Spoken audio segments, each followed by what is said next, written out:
Hey, welcome. If you're new to the channel, my name's Elliott and you're watching Rickety Ski Reviews. Today, we're gonna talk about ski industry drama. We're gonna just kind of jump into a bunch of different things I've been wanting to talk about, and I thought I'd kind of consolidate them down. So we're gonna talk about the recent accident in Chile. We're gonna talk about the Oregon insurance companies pulling out and my opinions on that. And then I'm also gonna talk about some of the drama around Tom Gellie's recent video of him changing ski brands and kind of his, I don't know if you call it ski review, but ski review style video. So without further ado, let's jump into, I think, the juiciest topic, which is the Oregon ski industry on edge after major insurers exit over negligence laws. This was from the Oregon Public Broadcasting website. Here are my thoughts on it. Just to give you a quick summary, Oregon has had several tortious laws. Tort means like, it's not a criminal case, it means like it's a liability case for damages. And again, I am a one-year law student. I'm a law school dropout, so this is not legal advice. This isn't just my opinion as someone who has spent a year studying it. Let me give you the highlights. Recently, to quote this, a major ski resort insurer has pulled out of Oregon. That leaves only one insurance company of this kind left in the state. Safehold Special Risk has pulled out of Oregon, saying it was losing too much money following a 2014 ruling that made it easier to sue ski resorts for negligence. The Oregon Supreme Court decision weakened the power of liability waivers, increasing the legal risk for ski resorts and their insurers. Safehold has called Oregon an extreme outlier in how it handles negligence claims against ski resorts. So essentially, when you buy a ski pass, sometimes you'll see it printed out even at the bottom of the ticket. You're signing a waiver that is essentially releasing the liability. What it does is it says, hey, skiing is an inherently dangerous sport. I understand that. By participating in the sport, I'm waiving some of the liability of the mountain by participating in this risky activity. I believe a lot of the case law is actually an Idaho case where, if I remember it, this is really old information, like 5 years ago I was in law school. But essentially, it was an Idaho case where a skier had run into a piece of snowmaking equipment in Sun Valley. Again, just off the top of my head, I may be getting some of the details wrong here. But the Idaho court maintained that, the ski hill had properly marked the snow gun and the skier was at fault. Now, some of the legal precedent that had been set from that was essentially, when you participate in risky sports like skiing and you sign these liability waivers, the ski hill cannot be held culpable for damages you may receive from skiing. What's happening now in Oregon is not completely overriding the power of liability waivers, but it basically weakened the power of the liability waiver for ski resorts in Oregon specifically. Now, on top of that, in the state of Oregon, in order to have a ski hill, the National Forest Service requires that you are insured. Because these liability waivers don't protect mountains as much as they used to, specifically in the state of Oregon, well, now these insurance companies are either one, pulling out of the state completely, they're just washing their hands of it, or two, they are charging a lot more for that coverage, right? Because, well, we are more exposed, we're gonna have to charge you more money. What are my thoughts on this? I think I kind of see it from both perspectives.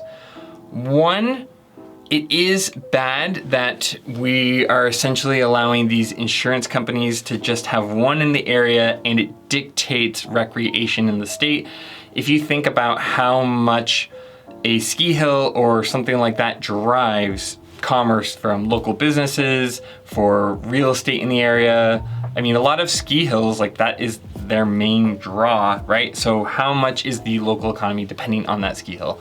And having an insurance company be able to kind of play with that or be the only game in town is bad. It's also, I was looking that a lot of these insurance deals are only, 1 year at a time. So every year you have to renew. In my opinion, a lot of insurance companies, at least from what I learned in my contracts class, a lot of contract law that you learn is insurance case law, because insurance companies are in the business of not paying when they're supposed to. I really think that a lot of insurance, unfortunately, it thrives off of figuring out ways to not pay when they're supposed to. And that is really unfortunate. I don't know what an alternative is, but I do feel for these Oregon resorts being more exposed and just kind of, because of policy, they have to have this level of insurance and just being pinched in between these two spots. On the other hand, I think that Western ski hills do go too far with bordering on negligence. And if you go anywhere else, if you go to France, if you go to East Coast ski hills, there are so many more regulations. Everything is just like much better marked. And some of that is because the East Coast has so many trees that your trails are like narrow corridors. There's not a lot of play between them.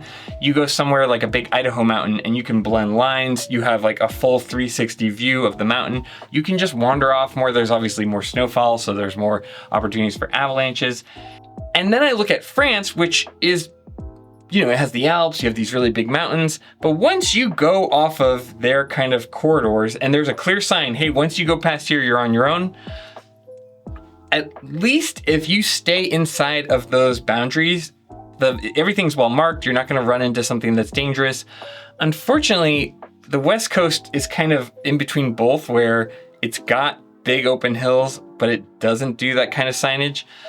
I don't know. I just feel like a lot of places I've skied, and I've skied with my kids, I'm familiar with the mountains and I'm comfortable skiing all of that terrain, but I could see very easily somebody getting into trouble. And I've had times where maybe one of the chairs at my local ski hill was down, and because it's so open, it's hard for ski patrol to mark off every run. And I've ended up at chairlifts that weren't running, and and they had to call ski patrol and get me a sled out. And I didn't jump any lines, I didn't duck any ropes. I was just skiing a trail, but it's really hard to manage.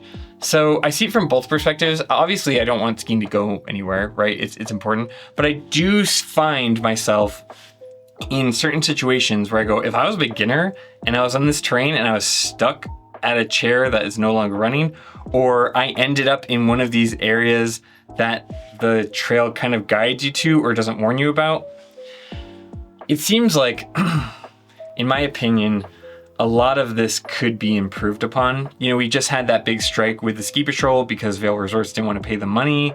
It seems like when we look at a ski hill's profits, the safety teams are always kind of an afterthought, whereas in my opinion, those should be some of the main incomes, or there should be more money and resources put into the ski patrol and put into mountain safety and put into proper signage. It's not to the point where I think anyone's negligent or a mountain should be shut down, but I do notice a trend of mountains not prioritizing it as much as I think they should, or as much as other countries do, or as much as even like East Coast hills do. The West Coast, it's very much, it feels like the Wild West as some of these ski hills, especially you go to some of the smaller ones that I've been to, places like Anthony Lakes that, maybe don't have the funding for this stuff. So I would say that I side mostly with the ski hill. It seems like these insurance companies really are just like, well, if we can't bleed you for, enough profits, then we don't want in. But at the same time, I do think that they've really relied on some of these previous lawsuits to say, well, you have a liability waiver, our hands are clean of everything. It's like, well, not necessarily.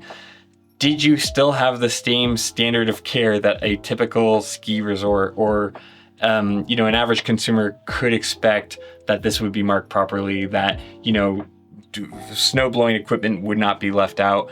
I was mountain biking the other day and, at like a resort where you pay for the pass, and somebody had left an excavator in the trail. So it's a very nuanced problem. And I've watched some videos where people have just said, oh, well, it's the state law that's messing with people. And it's like, I don't know. Judges for negligence are pretty smart. And if somebody got hurt and the judge felt like they didn't take the proper standard of care, there's probably some legitimacy there, and there's probably some real concerns. And I don't think that this is just the legal system being meanies and keeping people from skiing. I think that a lot of these ski hills probably do need to put more money and more effort into creating a safe environment for people to ski. Obviously, you can only do so much, right? Skiing is a dangerous sport, but that doesn't mean you get to do little to nothing. I think there could be a higher standard of care put in place. And if that means paying ski patrol more, if that means getting more training, if that means putting more money and resources into those safety things, then I think especially some of these bigger mountains like Vail Resorts and whatnot, or places with deeper pockets, I think they absolutely need to. And if I was a ski hill, I would start, if I was some bigwig figuring out where to invest money, looking at a case like this and I was in the state of Oregon, I would be putting a higher priority on safety and signage and everything else. So that's just my 2 cents. Again, what do I know, right? I'm just some law school dropout talking in the back of a shed, but that's my 2 cents on it. Thank you everyone who commented, bringing it to my attention, and I'd love to know in the comments down below what you guys think. All right, this isn't really industry drama, this is more like industry news. And I am not a journalist, so you're getting it from me. Maybe go read some of these articles yourself. But recently, just yesterday, the New York Times reported that Italian skier Matteo Franzoso died after head injuries caused during a training run in Chile. Let me read the exact wording. Italian skier Matteo Franzoso has died at the age of 25 in Santiago, Chile, after a brain injury caused by a training crash. Italian Winter Sports Federation confirmed on Monday. Now, I have a lot of opinions about this, but let's just read a couple excerpts. So skiracing.com wrote, well, they're quoting someone else, but Italian outlet Gazzetta dello Sport reported that Franzoso crashed after a jump, slid under the safety net, and hit a windbreak or avalanche barrier behind. I'll put a picture of what those kind of look like. SkiNews.ch confirmed the information, citing his condition as critical. FISI officials said their medical commission is in direct contact with Chilean doctors and will provide updates. Okay, this was older before we've been updated that he passed. Italian outlet Gazzetta dello Sport reported that Franzoso crashed after a jump, slid under the safety net, and hit a windbreak or avalanche barrier behind it. This was training, and he slid under the B-netting? Okay, let me give my thoughts on it now that I've kind of read or, given like the official statements. This was Super G training. My first thought is condolences to Matteo's parents. There's nothing more devastating that I can imagine than needing to bury your child. So I don't want to be crass about this. I want to really say my condolences to this family. This is just a terrible thing that has happened. And 2, I was not only a USSA race coach, but I also was a USSA certified race referee. I'm sure that license is now done. They gotta expire, right? But I was trained, I had to do classes, I had to take exams to become a certified race referee. Now, for anyone who's not familiar with what a race referee is, essentially you are the person that can approve or, sanction a race course. You go through, you examine it, you make sure that the gates look right, you make sure that the safety equipment looks proper, that the fall line makes sense with the safety equipment. I've got at least, a decade ago now, but at least I've got training in this, and I'm gonna give my opinion from those 2 standpoints. One, as somebody who grew up in East Burke, this stuff does happen. I've seen it as a kid. I remember Shelley Glover passing away when I was pretty young. I remember, over the years, there's been big accidents in ski racing. It is not uncommon. I can remember, there's that one big accident years ago. I can't remember who it was, but they basically were coming into the finish. It was maybe Super G or downhill. They went off this last jump and they just went kind of sideways. And then when they landed, they hit and their helmet actually snapped and came off, like the earpieces broke, and then they had to be airlifted off of the scene. If anyone remembers, I can't remember, it's really bugging me, I can't remember. But anyway, I've seen accidents like that. I've just seen so many injuries and fatalities. I've had friends that did Super G races and I got the video of them crashing and I wasn't even sure, I couldn't believe that they were still walking. I had a friend literally twist and snap his spinal protector, thank God he was wearing it, destroy the back of his helmet. So the reality is that ski racing is a dangerous sport and this stuff does happen, especially with speed events. There's a reason that I'm so vocal against saying, do we really even need some of these speed events? I get it's cool, I get it's flashy, but the risk reward is very high. That's the reason I never did it. One of the many reasons. One of the reasons I never did it is one, I couldn't afford it. I couldn't afford to have a separate pair of Super G skis. I kept and maybe used 3 times a year. Back when I was racing in high school, I paid my own race entries. I bought my own skis at the shop I worked at. I could not afford to do speed events. And it's a lot. It's like a 3-day event and you get 2 days of racing. But going back to my point, it's very dangerous. There is very high risk and it doesn't take much to go wrong. You look at a slalom or GS crash, which can still be devastating to your body. You multiply it with the speed and it's super, super risky. It's high stakes poker, I guess, just to give you context from the racing part. From the race referee part, from somebody who would certify these things, and I didn't do speed events, I stuck to slalom and GS because I was a collegiate coach at the time. It doesn't look good. I don't know who set this course. I don't know why it needed to look like that. I don't even know why you would be setting so that the fall line would be anywhere near that wind barrier in Chile.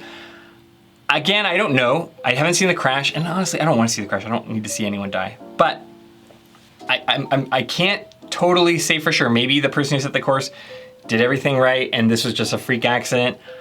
But there's a couple of things that are red flags to me, or things that are at least concerning. One, he slid underneath the B netting. He slid under 2 layers of netting. Netting is supposed to go down all the way to the snow. There shouldn't be the opportunity to slide underneath 2 layers of it. Usually, if I remember it, you stagger it, one's high and low. But how did they slide right underneath the B netting? If there was a hazard on the course, pull up the picture again, of these avalanche barriers, why wouldn't there be additional netting with a hazard? These are things that anyone who's setting a course should know. The thing here, the other thing that's alarm that's going off in my head, this was training. You needed to set a risky course during training, and there's no race referee usually during these training sessions.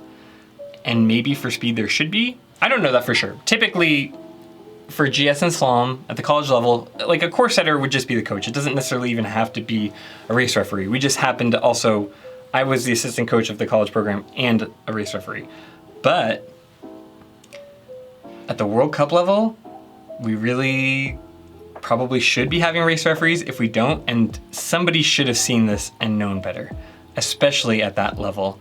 There's no reason during training that somebody should set out from the course and have to worry about risking their life. It shouldn't really be a thing, honestly, in races either, but at least then you know, like, okay, this is a risky event. But in training,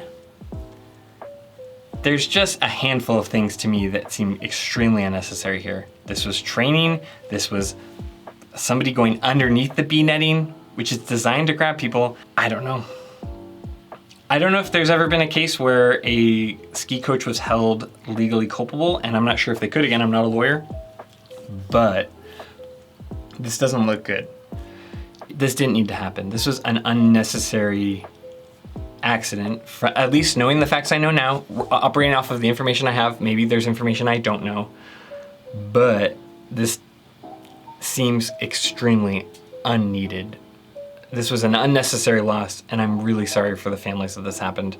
This young man was 25. He had a whole life ahead of him. I think when you're a young athlete, you see kind of like, this is your whole thing, ski racing's your big thing, but this young man had a whole life ahead of him. And again, it's too soon to know all the details. I'm not trying to distract from the tremendous loss that these people have faced, but man, somebody should be looking at this. Why are training runs being set like this, and why are you even anywhere near a wind barrier? If you needed to set a smaller course, maybe that's what you needed to do. The course setter, I don't know. Who set the course? Why was it set that way? What was the logic behind it? I know a lot of people who set courses who just kind of measure it with their skis and they don't really look at it too long. With speed events like this, there needs to be a higher standard of care, in my opinion. But anyway, again, my race referee license, I'm sure, is expired, so take it all with a big grain of salt.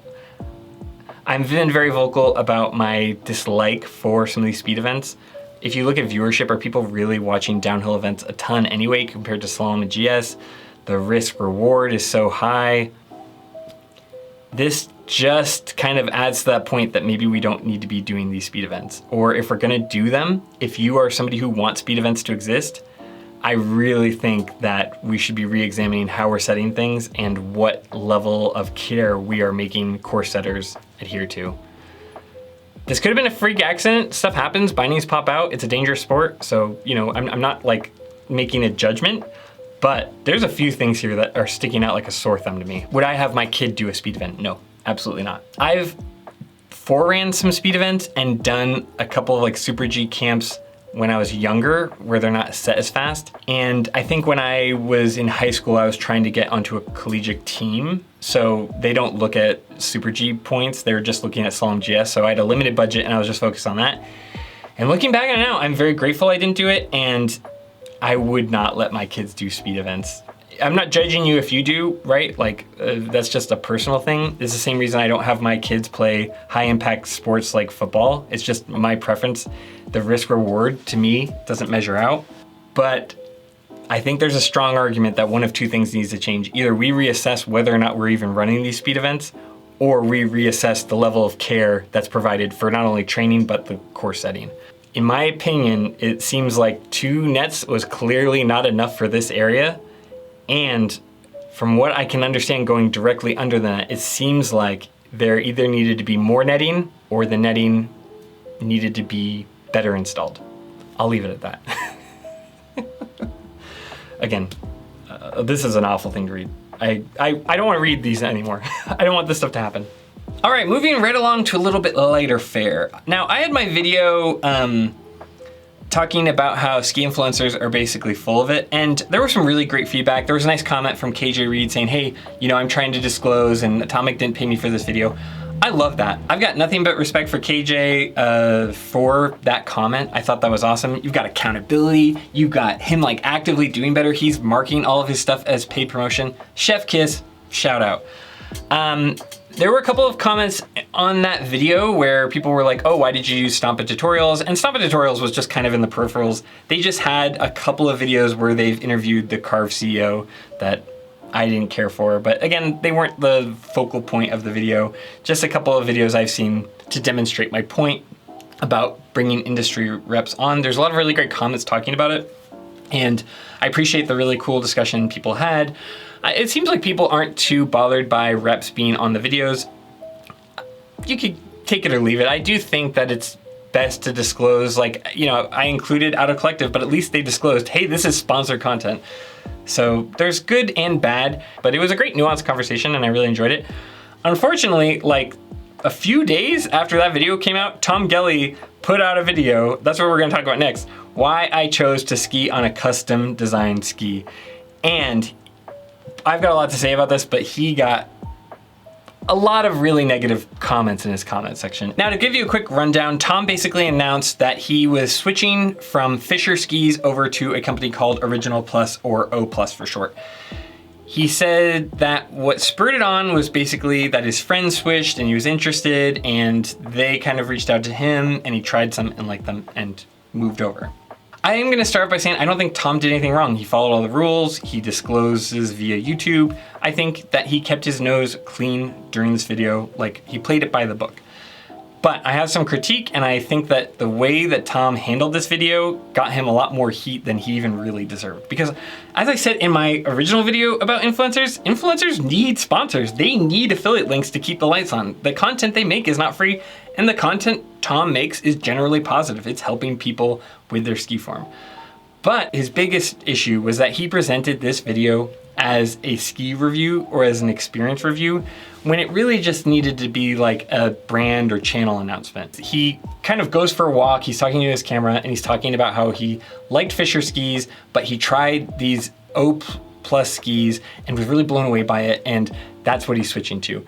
He also talks about the big, I don't know if gimmick's the right word, but the big selling point with these O Plus skis is that they are kind of one-for-one made specifically for each skier. So they have you fill out a questionnaire, your height, your weight, and then they kind of present you a ski based on what kind of conditions you ski, yada, yada, yada. You go through this whole like 6-step thing. I went through it, I found it interesting just to see what kind of questions they're asking before making this video. He makes a couple of arguments as to why a custom-made ski for a skier is advantageous, and I just want to address those. But my big problem is that he's presenting this like, oh, I was just happening along and my friend switched over and I thought, whoa, what's this all about? And then I switched and here's an affiliate link.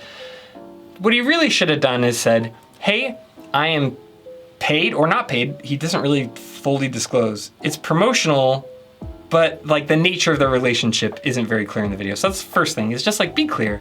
Hey, I was with Fischer, O Plus offered me an opportunity to work with them, and I am paid by them, but here's my real experience going through it. Like, be upfront with that stuff, because the minute that you make it seem like, well, I was just in the neighborhood and they brought me these skis, and oh, by the way, this is sponsored content. Once you kind of switch it up on viewers, especially for me, I go, okay, I don't believe anything you're saying from here on out, right? And he made some really good points. Like, there's some good stuff here.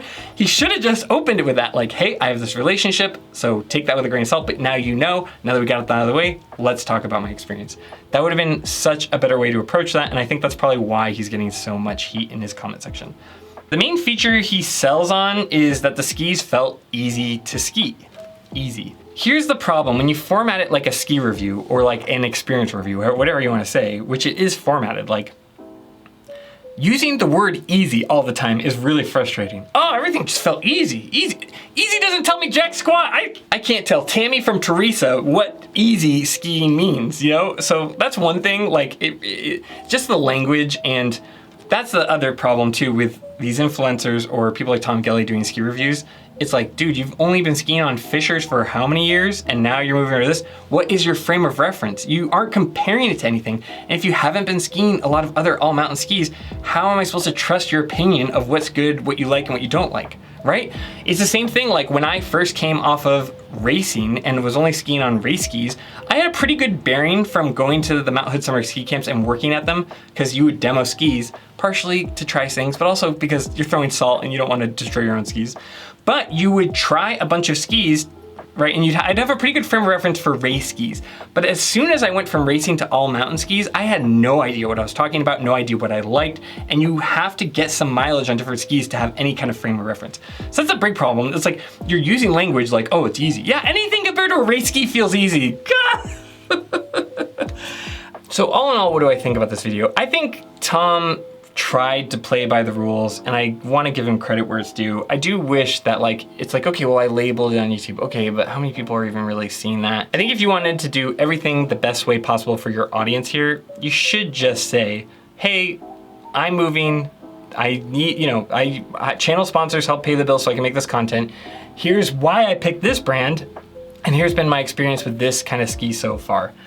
Now that I've kind of, you know, but like, credit to where it's due, he was at least making an effort to do things by the book, and so I give him credit where it's due. I just don't like seeing this kind of YouTuber try to review skis. If you want to be a ski reviewer, like Ski Essentials, Out of Collective, all these other people that do ski reviews, go for it.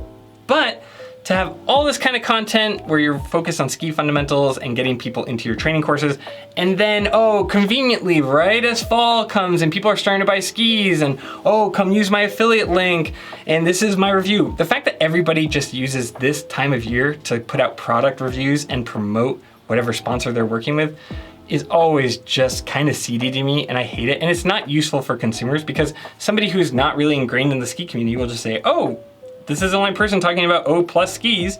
I guess I better trust this review. Not really, you know, taking the time to read that it's paid promotion or whatever. So I don't know.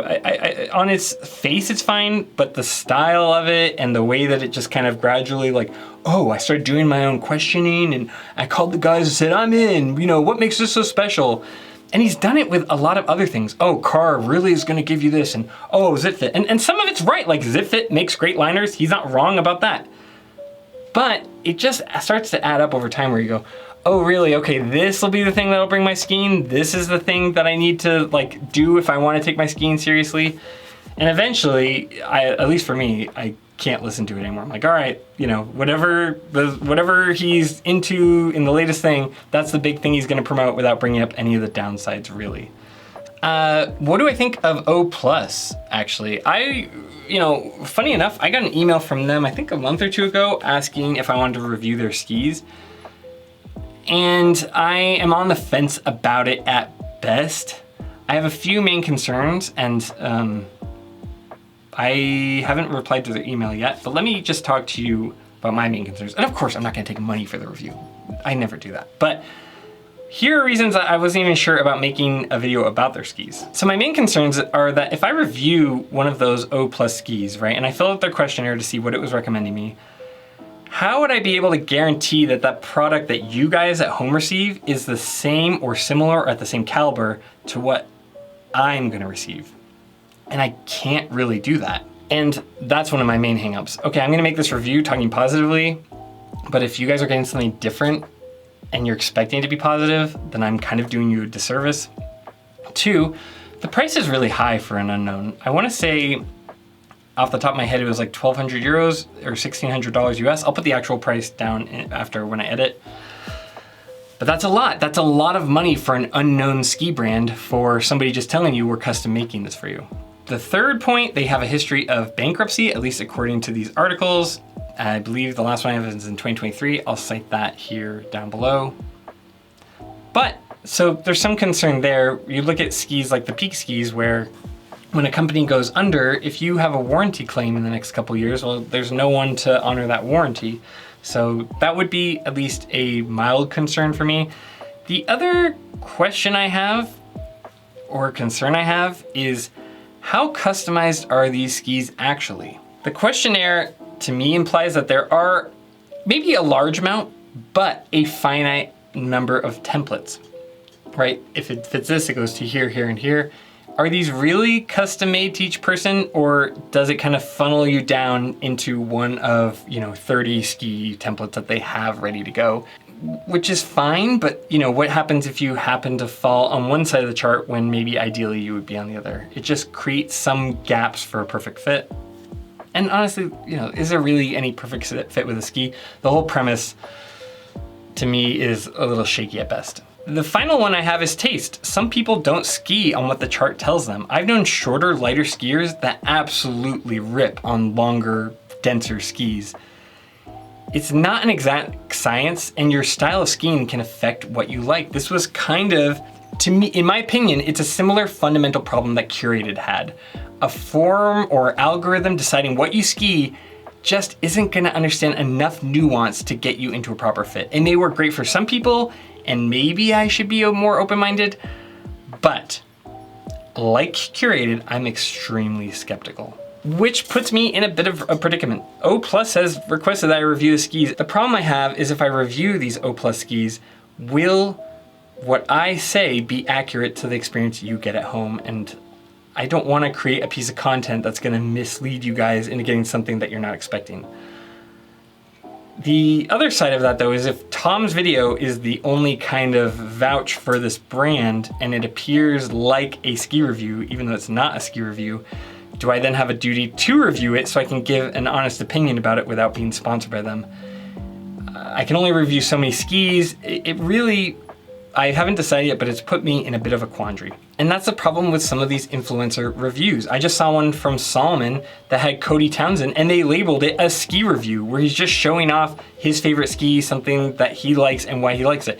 And I don't know if this is even Cody's fault. I'm not sure he has final say in what Solomon Ski TV or whatever that channel is puts out and puts in their description. But now that's a review for that ski, and there's nobody else out there. And that's the problem with this. These aren't actual independent product reviews. These are athletes or people who have a relationship with the brand going and talking about it. And I don't think that was Tom's intention necessarily, but he could have just made a couple of better moves to clear it up in the beginning. So anyway, I guess that's my 2 cents on Tom Gellie's ski switching video. Do I really care what he skis on? No, I don't. I've not cared about what athletes ski on for a long time, other than a couple of people. I've just seen people bounce around so much that it really doesn't have a lot of effect on me. But I saw a lot of his comments, and I saw Tom getting heat for stuff that he did kind of deserve, where he could have been more transparent talking about it, and he does kind of be like, oh, I was just going and my friends were switching and I thought I'd switch. It just sounds like, somebody was trying to onboard me into a cult when I watched it. But again, he's also taking heat for things he shouldn't, where people are like, oh, affiliate links? It's like, okay, well, affiliate links are a pretty honest way of making income as a content creator, right? Because it's a percentage of a purchase. It doesn't cost the user any more money, and it just allows people to know, like, oh, hey, this person buying these skis found our website via this person. Let's give them credit for it. So in my opinion, there's no perfect system, but he didn't deserve heat for that. He did it well, and he did say it includes paid promotion. So anyway, that's the end of the video. Hopefully you enjoyed it. I know it's kind of different content, we're talking about industry stuff, but I just felt like there were a handful of things that people had asked me to talk about and I really want to talk about. If you want to support this channel, you can use affiliate links down below in the description. You can also become a channel member. We have a company Ko-Fi, Venmo, if you want to make a donation to help support this channel. You know, but as always, more than anything, I just appreciate you guys taking time out of your day to watch my content. I have a ton of fun making it and I hope you had a blast watching it. As always, I'll see you in the next one. See ya.